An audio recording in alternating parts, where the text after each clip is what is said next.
Gregory and Travis McMichael, the two Georgia men who chased down and fatally shot 25-year-old Ahmaud Arbery while he was jogging, have been arrested, and they're facing serious charges, assault and, more importantly, murder, aggravated assault and murder. Now, notably, the two have not been charged with a hate crime, but there is a reason for that. Georgia is one of 4 states that does not have a hate crime law. Back in 2000, the lawmakers in Georgia did manage to pass a hate crime law, but they didn't specify what fell under hate crimes, and their Supreme Court decided to rule it unconstitutional because of how vague it was. However, they have been arrested. They are facing serious charges. The Georgia Bureau of Investigation announced the arrest the day after it began its own investigation at the request of an outside prosecutor. Now, there was a lot of concern because the independent prosecutor who was pursuing this case noted that this case would go before a grand jury, but because of COVID-19, grand jury proceedings are not taking place. They're not going to take place until mid-June. So luckily, the Georgia Bureau of Investigations did get involved, and they've decided to arrest the two.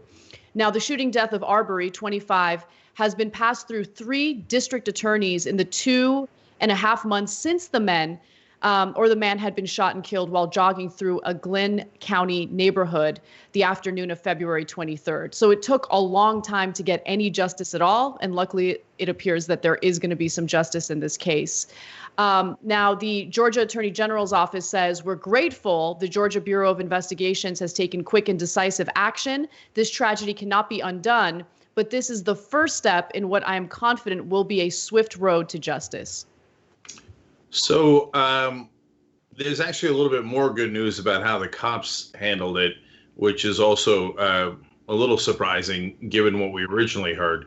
But latest report out is that the police that actually looked at this originally wanted these 2 suspects arrested. And it was actually the Brunswick district attorney who said no. Now, he was an investigator for the Brunswick district attorney. So she has since then recused herself, as well as another prosecutor. We're on to the 3rd prosecutor here, and we're finally doing the right thing. But maybe you should have recused yourself before you told the cops not to arrest them. And so we always want to be fair on this show. So give credit to the police officers there that apparently wanted to do the right thing from the get-go. So that's right. Important to know. Exactly. So Gregory McMichael, who was was a father-son duo who carried this out. By the way, there's a 3rd individual who was filming the video. His name is William Bryan. He's also being investigated. However, he has not been arrested or charged with anything yet. But the father-son duo, who you see in the video, the father actually retired from the police department just last year. So there was clearly a giant conflict of interest there, which is why Jackie Johnson, the district attorney, decided to recuse herself. But I will say this, and you're right, Cenk, it's one thing to recuse yourself after the fact, like after you've gotten caught, and like, it's a completely different thing to just like brush this case under the rug, which is what it appears happened, because it took a long time for anything to happen, any type of justice or action toward these two. It's just crazy. And go ahead. Yeah. And guys, understand that if the video had not become public, there might never have been any action or justice on this. Now, let's be fair in the other direction too. And so the facts are that the police and the prosecutors had this video the whole time. It's only after it became public and there was a world of pressure put on that they go, oh, I guess we meant to arrest them, right?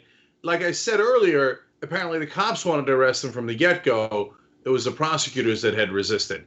And so now, by the way, as usual, credit in this case to Sean King, who did a great job of tracking down the 3rd person, who brought a ton of attention to it. The family's attorney is thanking Sean King. So wonderful work by him, as always. And then finally, there's 2 parts of stories like this. The original crime and then what authorities do about it. The original crime in this case was really horrific because he appears to be jogging. they chase him down, and then they shoot him down. And it's just horrible. And that's grave injustice, and a lot of people have compared it to a lynching. But usually, and in this case as well, when the authorities don't do the right thing, that is the bigger injustice, because crime happens all across the country and across the world. The question is, do you get justice for it or do you not, right? There are terrible people all across the country. We understand that, Nate. Not all of them can be stopped ahead of time, but the government's job is to bring us justice, all of its citizens justice.